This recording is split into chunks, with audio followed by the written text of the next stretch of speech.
Hey Joey, I have a question. What's the process that allows these sorts of storms to start up in these high pressure systems? Like how does that happen? So if you got the time, could you explain to me like what's going on physics-wise to allow these storms to form? Hey Cody, thanks for that question.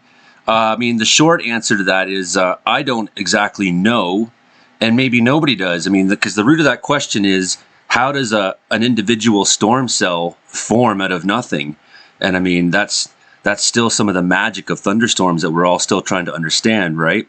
But yeah, definitely what you're asking about is, it's extremely hot everywhere. There's no low pressure system coming in. There's no Pacific front. There's nothing that's really changing this. Well, where does an individual storm suddenly start firing up amidst this? So where does that convective available potential energy come from? Today in Spirit River and areas north of Fort St. John, we saw a couple of these cells fire up, and one of them became quite powerful with quite a bit of lightning, and that was in an area that was forecast to be extreme fire hazard. So it's definitely concerning.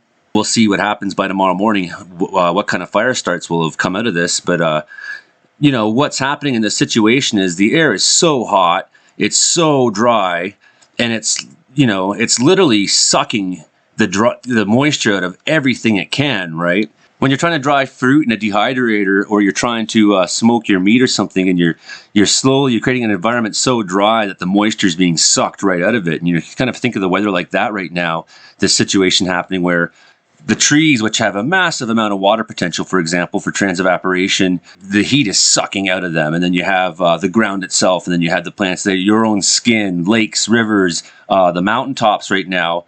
Still, there's going to be temperature variation in these mountaintops because there's snow up in some of these alpine areas as well. So how does an individual cell start to form out of this?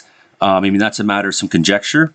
This heat, once it starts to form, sometimes there's no limits to how far that storm can go until the weather cools off or the nighttime allows it to die off, right?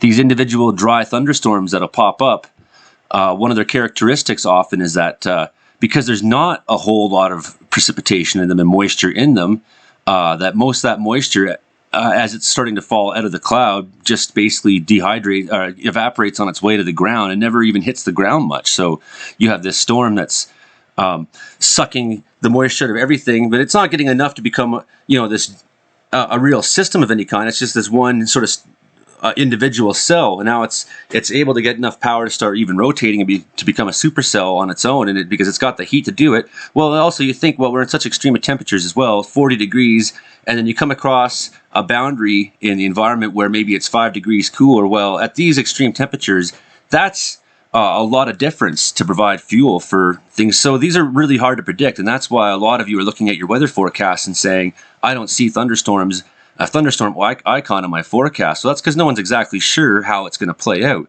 But we do see more and more like this potential. And you start looking at the upper atmosphere as well, though, and here's a contributing factor. The upper atmosphere is right now looking sort of like a toilet bowl of heat swirling over BC. So what that does give us is some boundaries as well. Wind shear, winds moving in different ways aloft. So there is, within the different levels of atmosphere too, different ways these storms can start forming. One thing I did observe tonight here in Wells was some cool air coming down the mountain and a little bit of wind as we got to this early evening.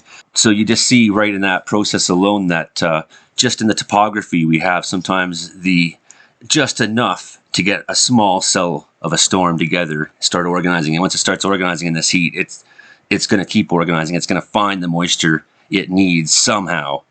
And if it doesn't find enough, it's going to be a dry thunderstorm.